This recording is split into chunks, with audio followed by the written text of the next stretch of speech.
All right. D wants to see some old decks. I gotta find them. I'll chat from over here while I go look for them. I think they're over here. That's the thing. I gotta do some slight moving around here. I think they're over here somewhere. Not there, not there, not that. Not in there. But what about? Is it in here?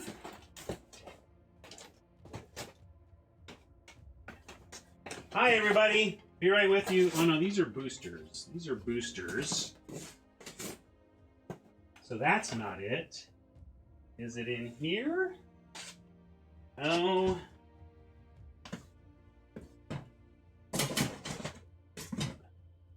Not there. Not there. All right, they may be in another room.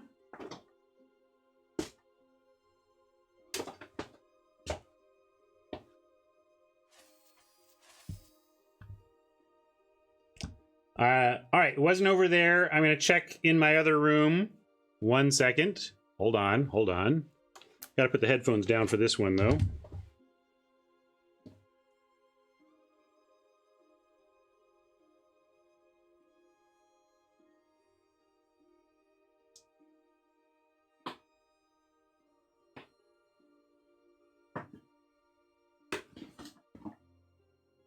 All right, we found it.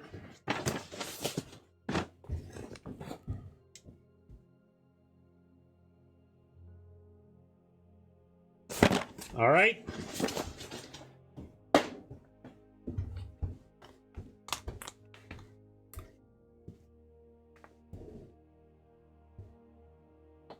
Let's see.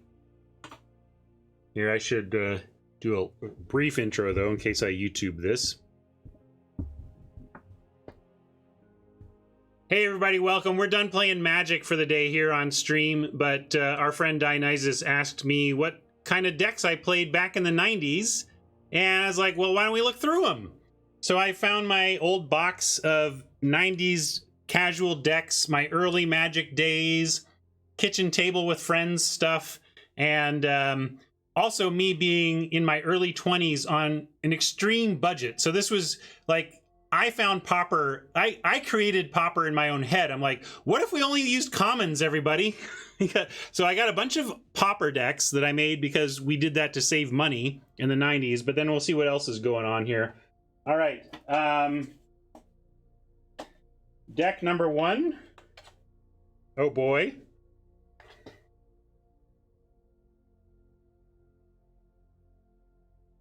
Mortal Wombat. Yes, my deck names have been awesome for 2 decades.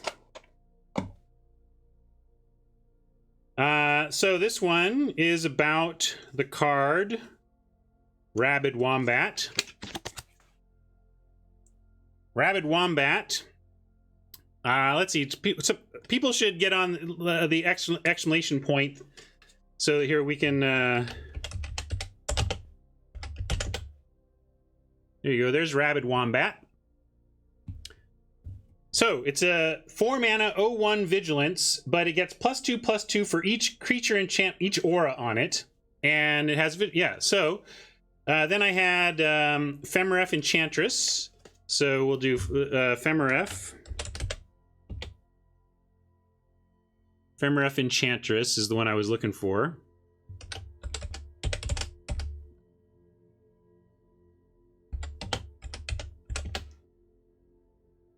So obviously this is an aura-heavy deck. It's got 4 of those, 4 of the Femaref enchantments. It's got a Worldly Tutor to search up the wombats we need. And then it's just tons and tons of enchantments. I've got some copies of Maro in this deck. Maro, this is a vanity card. Maro, of course, is the nickname of Mark Rosewater. So we got to, so they don't do that anymore. But Maro gets a card with his nickname on it. That's cool. Viduran Enchantress is in this deck. They've made many Maros, but that's the original.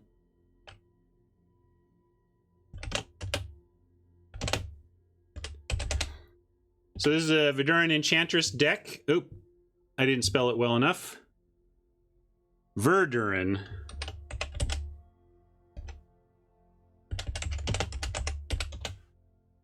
There we go. Play an enchantment, draw a card. So obviously we're trying to just hook up our Wombat with a bunch of auras and go to town. So there you go. That's the first deck. I mean, we could look through it. Spirit Shield. I can lift off some cards that are in here. Armor of Thorns, Briar Shield, Spirit Link, Fugitive Druid. What is that? Fugitive Druid says whenever any player successfully casts an enchantment spell that targets Fugitive Druid, draw a card. Okay, so this was you've killed my my rabid wombat, so I gotta find an alternative. I think this deck didn't get any updates. This way predates Armadillo Cloak. Oh, here's your killer aura of the day that I included in this one. Anybody have any guesses? What was the killer enchantment from the early mid-90s? More mid-90s. Anybody? Imperial Armor. Let me show you Imperial Armor. This was the shiz for a while.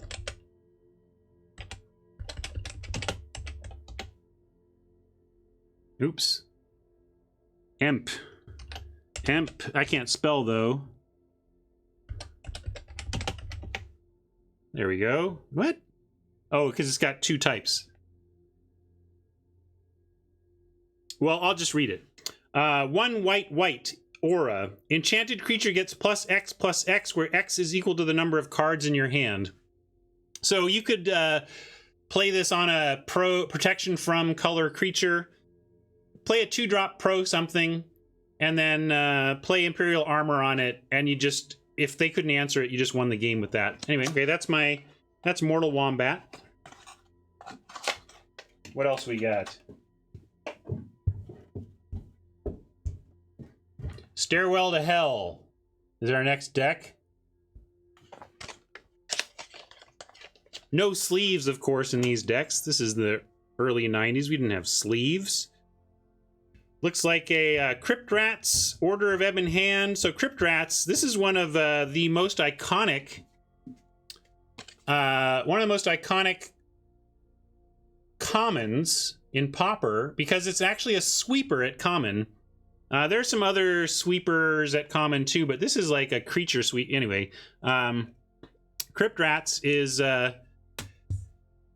quite a powerful common. But what this looks like, so a lot of cheap creatures. There's a Drain Life. I mean, I can do it this way.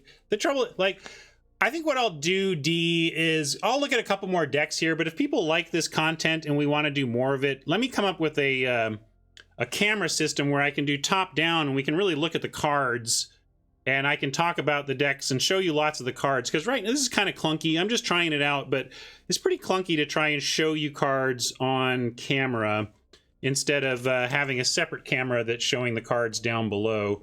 And I have 2 cameras, so I'm sure I can get it set up. I just don't have it set up right now, of course. Here you go, D. Dark Ritual. There's your Dark Ritual deck.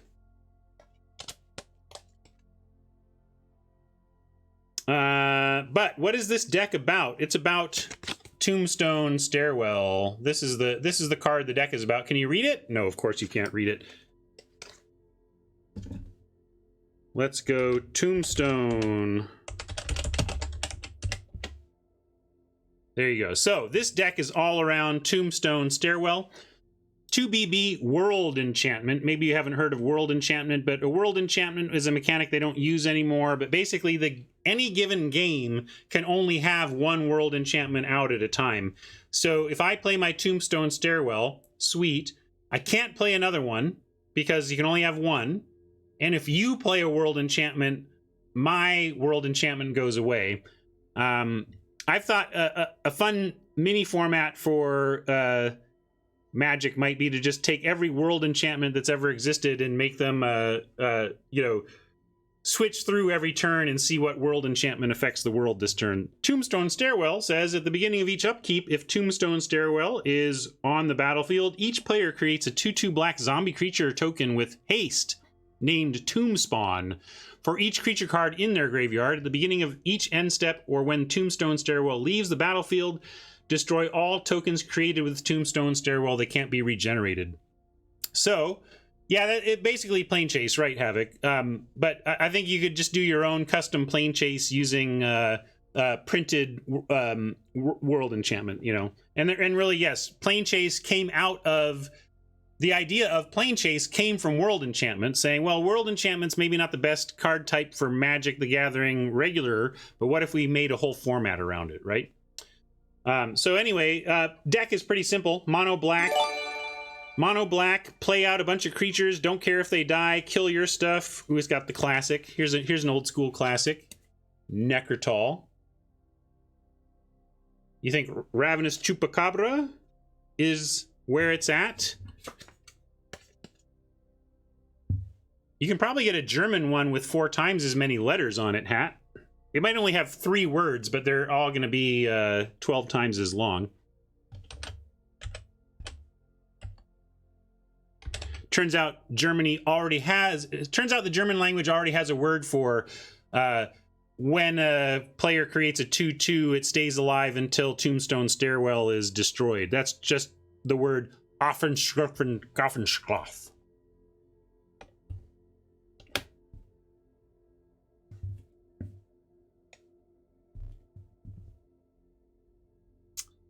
All right, so that's Tombstone Stairwell deck. The crypt, you can see what the Crypt Rats is doing there. Try to get the beats on, and if the beats don't work, blow up the world, and then Tombstone Stairwell it. What did I do with the deck box, though? Oh, there it is. All right, I'm going to do 2 more decks. Maybe 2, yeah, 1 or 2 more decks, and then here I'll do...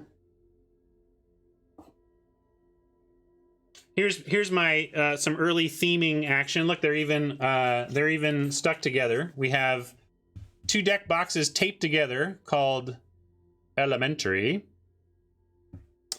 And then if we look at the box tops, we see Fire and Earth, Air and Water. So these were me creating dual decks. Anybody in the 90s do this? Create 2 decks that were meant to be played against each other? I invented everything in Magic in 1994. They just didn't get around to it at Wizards of the Coast until later.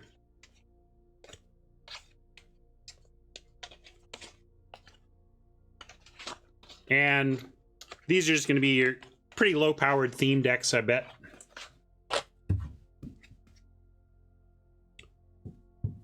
They're also thick. This feels like over 60, but I don't think I cared for this purpose. What's in here? Well, we've got, of course, air.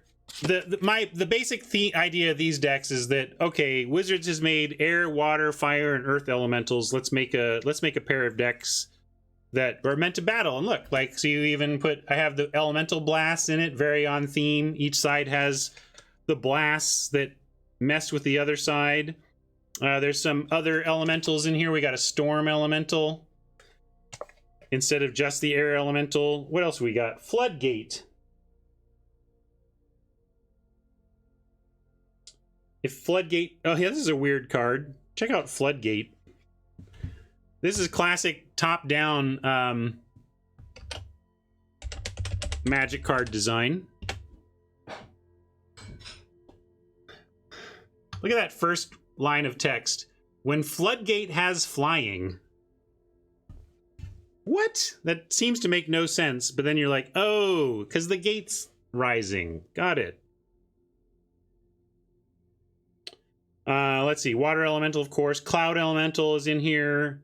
Volcanic eruption. Yeah, so this is, again, these decks were meant to face each other, so they got a lot of hate in there. Got a violent volcanic eruption that destroys mountains. Hydroblast is in here too. I think I was a little too on the nose with the hate cards. A little too much. With all these Hydroblasts and blue Elemental Blasts and stuff, it's just, I think this matchup is just going to come down to who draws more of their blasts. which doesn't seem great, but I was young. I was not any kind of game designer yet. I could, you know, anyway, I could look at the other one, but it's just going to be more kind of weakish themed cards there. Now let's see. Somebody mentioned this card. Somebody mentioned this deck, so I have to show this one. This will be my final deck that I'll show for today. And it also, you know, because I'm a dad now and I make jokes and people call them dad jokes, really I've been making dad jokes my whole life. I've only legitimized them by having children, and here's more proof. So this is Tim deck. Don't ignore it.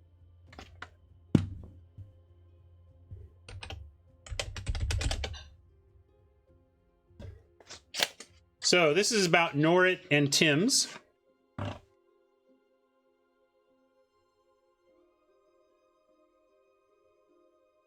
Got some counter spells, but Norit is the fundamental build around here. 3 mana, 4 mana, 1/1, because we love those in Magic now. But you can tap it to untap target blue creature and tap it to choose target non-wall creature the active player has controlled continuously since the beginning of the turn. That creature attacks this turn if able. Destroy it at the beginning of the next end step if it didn't attack this turn. So there's also tapping stuff in here. So you can... The Norit... So I have... here's the sick tech. So we have Twiddle. Twiddle. Twiddle serves multiple functions in the deck.